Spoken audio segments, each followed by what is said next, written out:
Hey everyone, Kevin here. I am amazed that both in education and in my current field of instructional design, that the idea of learning styles is still being promoted to the degree that it is. Why? Because learning styles are not a thing, okay? They just aren't.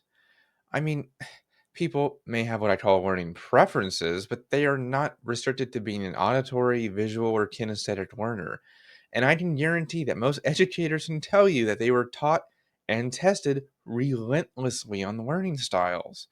I remember it being a significant part of my credentialing requirements too, and even then I was skeptical about it. We've all heard it too. I'm such a visual learner, I need pictures, or I learn when there is music playing in the background. I even saw it in a television show that I watch frequently, where one of the characters was struggling to learn something because he was a kinesthetic learner and needed to be physical to remember things. All of which are just flat out incorrect. It's important to remember that learning styles were always a theory, not a fact, a theory that was disproven a decade ago by the American Psychological Association in a fairly comprehensive study, too. It showed that there was virtually no correlation whatsoever between a learner's preferred method of delivery and their learning retention. Plus, it just isn't realistic anyway.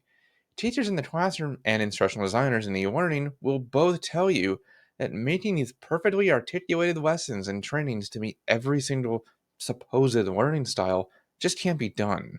For teachers, depending on the grade level, of course, figuring out what hundreds of kids want is simply not going to happen. And even if you could, it isn't really actionable information anyway. As Tim Slade once said, trying to do this is a fool's errand. For IDs, we often never meet our learners in the first place on top of that. We don't have the first-hand knowledge to do this even if we wanted to.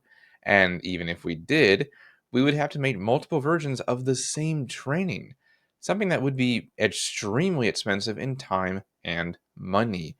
Not to mention would provide you with little data that you could use to gauge return on investment, if the training made an actual impact on the company, or if it made learners change on the job. Overall, you shouldn't use learning styles when creating content of any kind.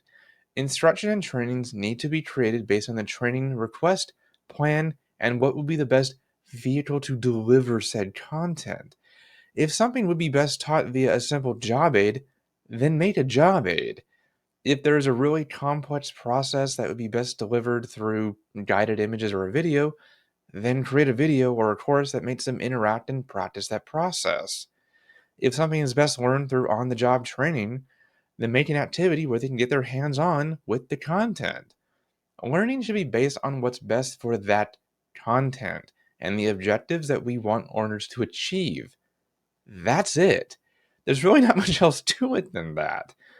But I guess this all begs the question of why are learning styles still so prevalent these days then? Honestly, I don't have a clue, beyond saying that they've just become ingrained in popular culture. It's easy, I guess, and simple to categorize people like this, just like all those annoying surveys or job identification sections that make us specify what our race and ethnicity are. Learning styles let people put other people in easily defined boxes, even when no person on earth can fit into a single little box. We really need to stop with the concept that learning styles are one, a thing, and two, affect your entire life from birth. This is just like all the people who think that Myers Briggs personality tests are sacrosanct and then make hiring decisions based on them. They may be good indications of certain aspects of your personality, and you very well may have a preference to learn things visually, just for instance, but the learning isn't always about the person or yourself.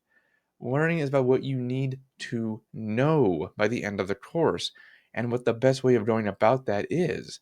So, can we finally just toss the learning style nonsense and move on? And speaking of that, I'm going to move on and end it here today. Thanks for listening, and if you have any questions or comments about this topic, please send them my way. I would love to hear them. As always, I am here to help. See you next time.